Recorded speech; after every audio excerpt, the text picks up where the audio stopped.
귀한 고백의 찬양이었습니다. 오늘 누가복음 39번째 시간입니다. 하나님이 행하신 큰일, 이런 제목으로 하나님 말씀을 증거하도록 하겠습니다. 오늘 우리가 함께 읽은 본문 말씀에서 예수님께서 귀신 들린 한 사람을 고쳐주신 후에 그를 향해서 하나님께서 내게 행하신 큰일이라고 그렇게 말씀을 하십니다. 39절에 그렇게 나와 있죠. 오늘 그래서 말씀을 통해서 하나님께서 행하신 큰일이 무엇인지를 살펴보면서 하나님께서 우리에게 이런 큰일을 행하시기를 소망하는 마음으로 우리가 말씀을 듣도록 하겠습니다. 하나님께서 우리에게 은혜 주시기를 주의 이름으로 축원드립니다. 두 가지인데요. 첫 번째는요, 마귀의 권세에서 우리를 자유케 하십니다. 오늘 지난 시간 살펴본 바와 같이 예수님께서 제자들과 배를 타고 갈릴리 바다를 지나가다가 큰 광풍을 만납니다. 하지만 말씀으로 바다를 잠잠케 하신 예수님의 도우심으로 광풍을 뚫고 갈릴리 바다 동쪽인 거라사인 지방으로 갑니다. 마태복음에는 가다라 지방 이렇게 나와 있는데요. 똑같습니다. 거라사인 지방이나 가다라 지방이나 26절에 나와 있죠. 근데 이 거라사인 지방에 도착해서 예수님께서 배에서 내리자마자 미친 사람, 귀신 들린 사람을 만나게 됩니다. 그것도 군대 귀신 들린 사람이라고 30절에 그렇게 말합니다. 자기 너 이름이 뭐냐? 그러니까 군대입니다. 이렇게 말합니다. 숫자가 많다는 거예요. 그래서 같은 사건을 소개하고 있는 마가복음 13절에는 귀신이 예수님 저를 돼지떼로 들어가서 깨해주세요. 이렇게 요청을 하죠. 예수님께서 허락하시니까 돼지떼로 들어가서 물살았는데 그 물살은 돼지떼가 2,000마리였어요. 그러니까 아마 2,000마리, 2,000개 되는 귀신 들렸다고 추측을 할 수 있겠죠. 정확하진 않은데 일반적으로 우리 한국 사람들이 귀신 하면은 사람이 죽어서 그 영이 구천에 떠드는 존재 이렇게 생각합니다. 그래서 제가 직접 목격은 되는데요. 이렇게 TV 같은 데 보면 이렇게 사람이 이렇게 귀신이 딱 해가지고 뭐 가족 이야기하고 엄마 목소리 내고 막 그러잖아요. 귀신이 속이는 겁니다. 진짜 영혼이 그렇게 구천 떠돌아다니지 않습니다. 죽으면 지옥 아니면 천국 가게 돼 있어요. 한국의 기복사상이나 샤머니즘에 영향받아서 그렇습니다. 성경에 기록된 귀신은 죽은 사람의 영혼이 떠도는 그런 존재가 아니고 마귀와 함께 타락한 천사들의 귀신이라고 표현을 합니다. 성경적인 의미로 보면 이 귀신은 악령, 악한 영 이렇게 부르는 것이 더 좋을 것 같습니다. 이 성경에서 말하는 귀신은 사탄 마귀의 졸개인데요. 하나님을 대적하고 믿는 사람들을 시험에 들게 하는 영적 존재로서의 악한 영들을 의미합니다.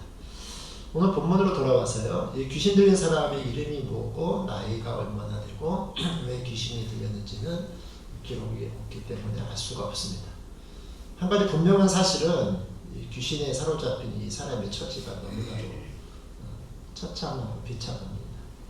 한번 살펴보면요. 첫 번째로 이 악한 영이 이 사람을 더럽게 만들었습니다. 29절에 보니까요. 이 악한 영을 더러운 귀신 이렇게 소개를 하고 있죠. 더러운 귀신이라는 말은 우리를 부끄럽게 만들고 수치스럽게 하는 존재 그런 의미인 것 같아요.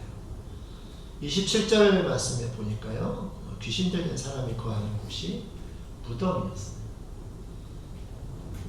우리나라도 마찬가지인데요. 당시 유대인들에게 이 시체가 있는 무덤은 부정한 장소였습니다. 그래서 민수기 19장 11절에 사람의 시체를 만진 자는 1회 동안 부정합니다. 민수기 6장 6절에도 자기의 몸을 구별하여 여호와께 드리는 모든 날 동안은 시체에 가까이 하지 말 것이요. 이렇게 말씀합니다. 부정하기 때문에 그렇습니다. 그런데 오늘 본문에 귀신 들린 사람은 아예 부정한 장소의 무덤에서 삽니다. 이 사람이 얼마나 부정한 존재인가를 우리에게 보여주는 내용입니다. 이것은 사람이 악한 영에 사로잡히면 추하고 더러워진다는 거예요. 여러분 요즘 우리 사회가 얼마나 추하고 더러운 행동을 하는지 여러분이 저보다 더 잘 아실 거예요. 뒤에서 막 욕하고 비난하고 수군대고요. 약한 자들 향해서 막 갑질하고. 이거 추한 행동 아니에요. 할 말 있으면 앞에 가서 해야 되는데 앞에 가서 말 못하고 숨어서 다른 사람 속이고요. 성상품화해가지고 이용해먹고 착취하고 그렇습니다. 더군다나 요즘은 눈에 보이지도 않는 인터넷 공간이 생겨가지고요. 그 세상은 완전히 딴 세상이에요. 겉으로 멀쩡한 사람이요. 아주 고관 대장 이런 사람이 그 인터넷 안에 들어가가지고 이상한 행동합니다. 너무너무 추하고 더러운 행동이 그 안에서 막 이루어져요. 익명이라는 이름 하에서요. 큰일 났어요 지금. 오늘 본문에 보니까요. 이 사람을 오랫동안 옷을 벗고 다녔다 이렇게 소개를 해요. 오랫동안 옷을 벗고 다니면 어떨 것 같아요 여러분? 어떤 사람은 외면하고 어떤 사람은 놀리고 조롱하고 근데 그것도 부끄러운 줄도 모르고 그러고 다녀요. 여러분 사람이 악한 영에 사로잡히면요. 부끄러운 것을 부끄러워할 줄 모르고 추한 것을 추한 줄 모르고 더 한심스러워거든요. 그런 거 잘하네요. 그래서 막 그래요. 잘 나갈 때 나 밤새 술 마셨는데 그때 한 몇백 만 원치 먹었어? 이래요. 여러분 이렇게 자랑할 내용이에요. 돈을 그렇게 쓰면 안 되잖아요. 근데 그걸 자랑이라고 막 떠버려요. 부끄러운 걸 모르는 거예요. 근데 잘 나갈 때 게임장에 가가지고 한 1,000만 원 날렸을걸? 이래요. 그걸 자랑이래요. 가족이 죽어가는 줄도 모르고. 여러분 이 시대가요. 성과 악의 구분이 사라져버렸어요. 무엇이 옳고 그르고 이런 거 없어요. 네가 판단하는 게 그게 선이야 이렇게 말해요. 악한 영에 사로잡혀서 그래요. 그거 하나님 기뻐하지 않으십니다. 그러면 싫어요. 사람들이. 여러분 우리가 믿는 주님은요. 거룩하신 분이에요. 성령은 거룩한 영입니다. 데살로니가전서 4장 3절에 보니까 하나님의 뜻은 이것이니 너희를 거룩하니라. 곧 음란을 버리고 이렇게 말해요. 에베소서 4장 24절에 하나님을 따라 의와 진리의 거룩함으로 지으심을 받은 새 사람을 입으라. 이렇게 말합니다. 여러분 이 시대가요. 거룩한 거, 순결, 깨끗한 이런 거 싫어해요. 돈이 안 돼요. 그런 걸 하지 마세요. 부담된다고. 이런 얘기를 하는 곳이 이제 사라졌어요. 학교에 가서 바르게 깨끗하게 그렇게 살아야 된다 이런 얘기 안 해요. 성교육하면요. 어떻게 피임할까 이런 얘기 가르쳐줘요. 네 몸을 잘 깨끗하게 지켜야 돼 이런 얘기 안 해줘요. 그렇죠? 여러분 우리가 더러운 것을 부러워하지 않고 거룩함을 선호하면서 살아가는 것 이것은 하나님이 행하신 너무나 큰 일이에요. 그건 아무나 할 수 있는 일이 아니고요. 사람들이 외면하는 일인데요. 하나님의 사람들은 이렇게 살아요. 이건 정말 하나님이 행하신 일이에요.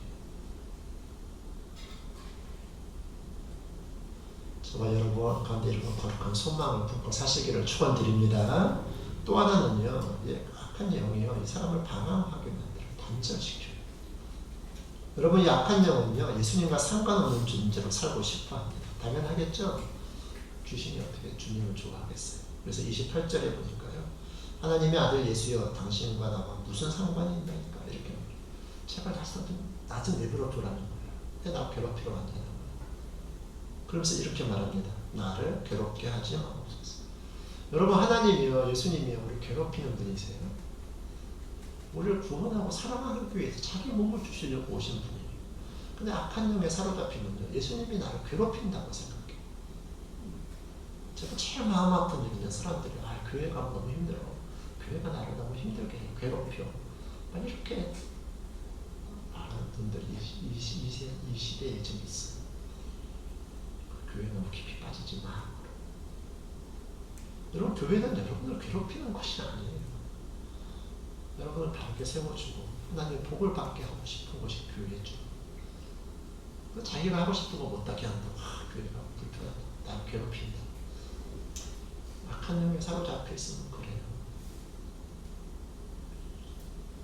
여러분 주님과 멀어지면요 결과가 뻔합니다. 사람들하고 사이가 안 좋아요. 안 좋아져요. 그래서 이 결과 이 귀신 들린 사람은요 집을 떠나가지고 무덤 사이에서 삽니다. 가족을 떠나 일정한 주거지 없이 정처 없이 혼자 방황하고 그렇게 있었다는 말이에요. 27절 말씀을 보니까요. 집에 거하지도 아니하고 무덤 사이에 거하는 자라.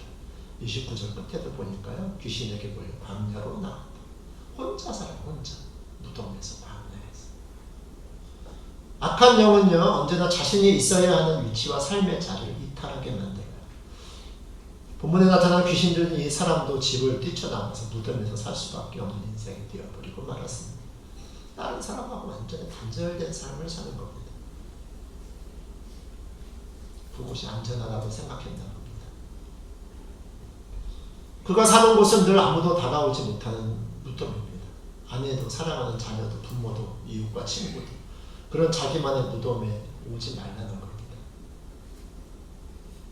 사람들 곁에 살지 못하고 밝은 세상으로 나오지 못하고 스스로 자기만의 동굴 속으로 무덤 안으로 기어들어갑니다. 이게 악한 영이 하는 짓이에요. 다른 사람들하고 관계를 끊어요. 여러분 이 시대가요. 지금 이 악한 영에 사로잡혀가지고요. 이런 일들이 너무 빈번하게 일어나요. 큰일 났어요. 큰일 났어요.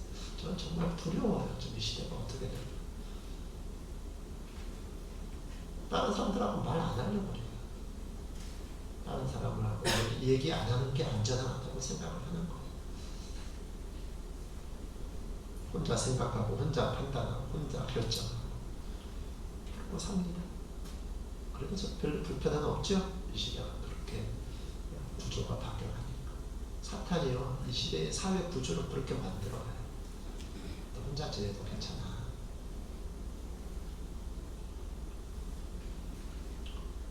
이렇게 되면 사람들이 어떻게 하죠? 이 사람을 쇠사슬, 쇠고랑을 동원하게 됩니다. 너를 위해서 그런 거야 하면서 이 사람을 꼭 오는 거야. 너 나대니까. 꼼짝 말고 가만히 있어. 그럽니다. 효과가 있나요? 29절 중간쯤 보십시오. 그를 쇠사슬과 고랑에 매어 지켰으되 그 맨 것을 끊고. 쇠고랑 사람들이 너 가만히 있어 여기.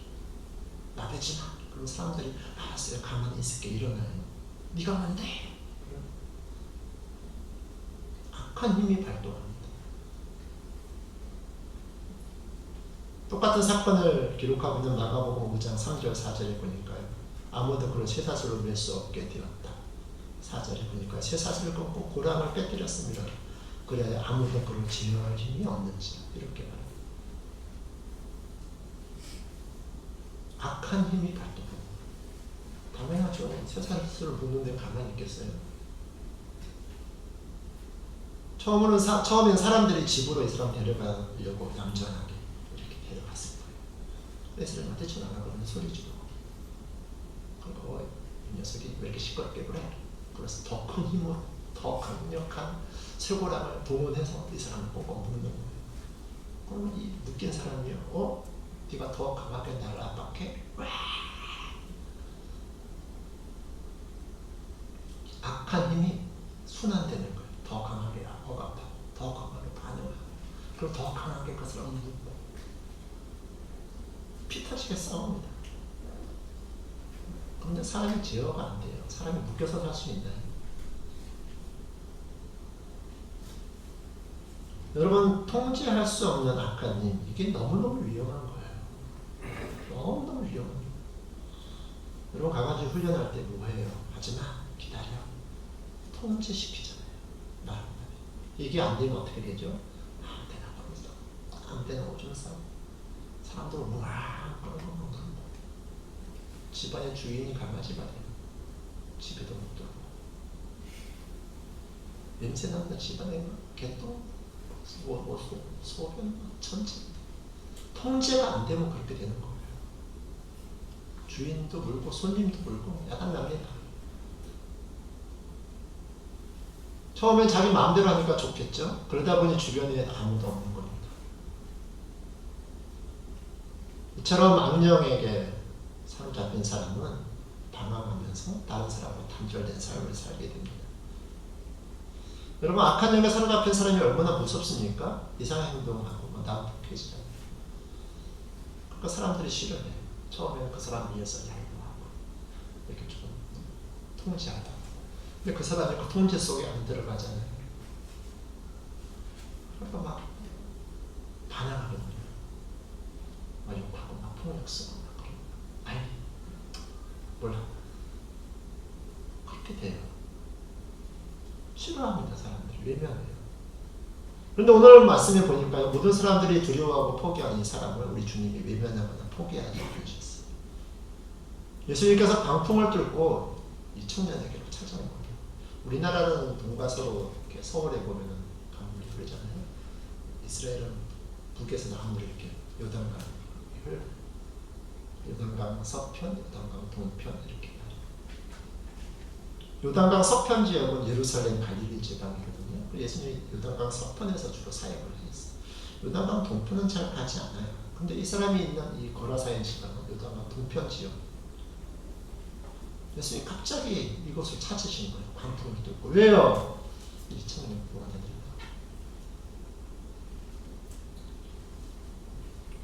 예수님이 이 청년을 멀리서 바라보신 것 같아요. 제 생각에. 예수님은 찾아오셨습니다. 이 청년에게. 그를 사랑하셨고 그를 괴롭히고 있는 악한 영을 내쫓아 주심으로써 귀신의 지배로부터 이 사람을 구해 주십니다. 29절. 우리 예수님이 명령하자 그를 지배하고 있던 더러운 영들이 그 앞에서 벌벌 떨면서 떠나갔습니다. 여러분 세상은 이 사람을 버렸습니다. 가족도 이 사람을 버렸을 거예요. 버리지 않을 수가 없죠. 아마 자기 자신도 스스로를 포기했을 겁니다. 이렇게 살다 가는데 어떤 때는 멀쩡하다 어떤 때 귀신이 들어오고 자기도 자기를 어떻게 못하는 거예요. 그런데 우리 예수님은 이 사람을 포기하지 않으셨습니다. 왜 그런가 하면 이것이 예수님이 이 땅에 찾아오신 목적이셨거든요. 잃어버린 자를 찾아 구원하여서 참 자유를 주시는 것. 이게 우리 주님이 하시는 일이에요. 이것이 바로 우리가 믿는 복음입니다. 마을 사람들은 이 사람을 여러 차례 걸쳐서 쇠사슬에 채우고 쇠고랑을 채우는 일만 하려고 했습니다. 그러나 그것은 근본적인 문제 해결을 주지 못했습니다. 오히려 그를 더 난폭하게 했습니다. 그러나 예수님은 그에게 쇠사슬을 채우지 않으셨습니다. 사랑과 긍휼로 그를 사로잡고 있는 귀신을 명하여 내쫓아 주셨습니다. 그 사람이 그렇게 되도록 만든 존재를 물리쳐 주시니까 그 영혼이 새롭게 치료가 된 겁니다. 오늘 하나님께서 저와 여러분 가운데 예수님께서 이런 하나님의 큰 일과 역사를 일으켜 주시기를 주의 이름으로 축원드립니다. 목사님 저는 안 그래요. 장난해요. 여러분 무엇이 여러분을 끌고 갑니까?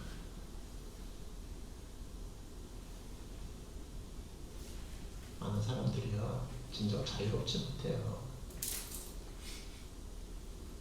주님 믿어야 그런 걸 벗어나려고 막 그러는 거예요. 이겨내는 거예요. 두 번째 하나님께서 행하신 큰 일은요 변화된 삶을 살게 하십니다. 여러분 많은 사람들이 말합니다. 목사님 사람 안 변합니다. 그렇게 말합니다. 그만큼 사람 변하는 게 기적에 가까운 일이에요. 여러분 주변 누군가가 변화됐다면 그 사람은 너무너무 훌륭한 사람이에요. 오늘 악한 영에 사로잡혀 더럽고 추한 삶 속에서 방황하며 단절된 삶을 살던 이 사람이 예수님을 만난 후에 변화됐습니다. 어떻게 변화됐나요? 첫 번째 변화가 거룩하고 깨끗하게 변화됩니다. 여러분 악한 영은 사람을 악하고 지저분하고 더럽고 추하게 만들지만 성령은 사람을 깨끗하게 하고 거룩하게 만들어줍니다. 35절에 보니까 보십시오. 옷을 입고 정신이 온전하여 예수의 발치에 앉아있는 것을 보고 정신이 바로 또 찾아온 거예요. 옷을 입었다는 말은 정상적인 삶으로 돌아왔다는 겁니다. 새로운 삶이 시작된 겁니다. 더 이상 그는 부끄럽게 살지 않아도 되었습니다. 악한 영이 나가자 깨끗한 사람이 된 겁니다. 그뿐만 아니라 그는 가만히 앉아 있었습니다. 여러분 악한 영에 조종당하는 사람은요 가만히 앉아있지 못하고 계속 돌아다닙니다. 안절부절합니다. 안정감이 없고 불안해하며 막 소리 지릅니다. 지금은 소리 지를 때가 아니에요. 가만히 있어야 되는데 막 소리 지릅니다. 사람들이 다 쳐다봐요. 왜 소리 지르지? 왜 시끄럽게 그러는 거야? 그런데 이 사람이 실로 오랜만에 가만히 앉아있게 됐습니다. 오랜만에 그의 마음속에 평화와 안정을 찾은 겁니다. 그리고 주님의 말씀을 듣기 시작합니다. 여러분 악한 영은 이 사람을 부끄럽게 만들고 더럽혔으나 예수님은 거룩하고 깨끗하게 해주셨습니다. 제가 항상 드리는 말씀인데요. 여러분이 전보러 무당 찾아가면요. 회개해야 돼, 용서해, 네가 이해해. 그렇게 말하지 않습니다. 원인을 다른 데 있다고 그래요. 그런데 교회 나오면 별로 잘못한 것도 없는데 내가 정말 많이 손해보고 사는 것 같은데 네가 회개해. 네가 먼저 사랑해줘. 이럽니다. 얼마나 부담돼요. 근데 그게 우리가 함께 거룩하게 사는 길이에요. 또 이 사람은 어떻게 변화됩니까? 정상적인 삶으로 변화됩니다. 29절에서 37절인데요. 앞에 살펴보았듯이 이 악한 영은 언제나 자신이 있어야 하는 위치와 삶의 자리를 이탈하게 합니다. 오늘 본문의 귀신들은 이 사람도요. 집을 뛰쳐나가서 무덤에서 방야에서 그렇게 삽니다. 원래 자기가 살아야 할 자리가 아니잖아요. 사람은 다른 사람과 함께 가족과 함께 이렇게 살아야 되잖아요. 그죠? 사랑하는 자녀, 가족, 부모, 친구 다 떠나가죠. 방야로, 무덤으로 그렇게 삽니다. 정상적인 삶을 거부하는 거예요. 근데 주님은 우리로 하여금 원래의 자리로 되돌아가게 살도록 하십니다. 29절부터 32절에 보면요. 예수님이 귀신 있는 사람을 고쳐주십니다. 이렇게 악한 영으로부터 회복된 이 사람이 38절에 보니까요. 귀신 나간 사람이 함께 있기를 원해서 드디어 이제 너 함께 주님과 함께 하고 싶어요. 이렇게 말합니다. 변화된 거예요. 그러니까 예수님이 뭐라고 말해요? 39절에 야 너 집으로 돌아가라. 동네에 들어가서 동네 사람들에게 하나님이 너에게 행하신 일을 이야기해요. 하나님, 예수님이 이 사람을 집으로 보내고 동네로 보냅니다. 그 전에는 동네에서 뛰쳐나오고 집에서 뛰쳐나와서 혼자 무덤에서 방야에서 그랬거든요. 원래 이 사람이 살아야 할 그 자리, 원래의 자리로 돌아가도록 주님께서 그렇게 지금 하시는 거예요. 여러분, 우리 기독교는요, 산속에 들어가 수영하는 종교가 아니에요. 돛 닦는 종교가 아니에요. 하나님은 우리를 방황하는 발걸음을 중단시켜서 우리가 있어야 할 정상적인 삶의 자리로 돌아가게 하셔요. 하나님이 허락하신 삶의 자리, 그곳에서 성하시게 살도록 우리에게 힘을 공급해 주시는 거예요. 그곳이 바로 가정이고 교회고 여러분의 직장이고 일터고. 그래서 주님을 믿는 사람들은요, 그곳이 사명의 자리로 알고 그곳을 찾아갑니다. 가족을 뜨겁게 섬깁니다. 자녀를 위해서 뜨겁게 기도하고요. 나와 아무 상관이 없어 보이는 그 이유, 그 사람을 막 이렇게 가까워하고 섬겨주고. 오늘날 많은 사람들이요, 정상적인 삶을 잃어버렸어요. 어디서 숨어가지고 이상한 짓 하고.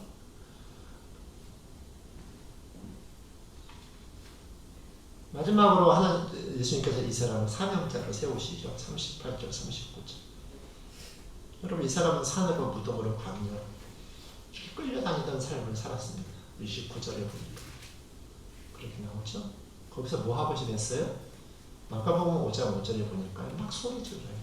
그리고 자기 몸을 막 해체, 괴롭혀요. 이게 자기 자신만을 위해 서는 사람들의 모습이에요. 여러분, 내가 내 자신만을 들여다보고 내 자신만을 위해서 살면요, 내가 제일 힘들어요. 내가 제일 억울하고요. 내가 제일 외로운 사람이에요. 자신만을 위해서 살면 그래요.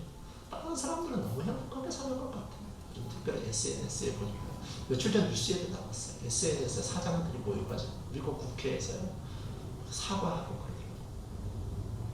아이들이 막 SNS 보고 막 자살하고 성매매에 빠지고 그런 거. 여러분, 거기에서 막 비교해요. 그걸 막 유혹하고. 그 아이들이 막 자살한 거예요. 그 자살한 부모들이 아이들, 자기 딸, 자녀들 사진 가지고 막 국회에 찾아오는 거예요. 그걸 뭐 페이스북, 뭐 틱톡, 뭐 이런 회사 사장들이 나가지고 죄송합니다. 잘못했다. 장치를 좀 마련해 보겠다. 이제는 막 비교 대상이에요. 아이들 소년이 있는 거예요. 소년을 몇 개만 누르면 사람들의 모습이 보이는데 막 너무 행복해 보이는 거예요. 더 날씬해 보이고요. 자기는 나는 뭐야? 이러는 거예요. 내가 내 모습만 나만 위해서 살면요, 내가 제일 억울하고 내가 제일 고민하고요, 내가 제일 힘들고 내가 제일 가난해요.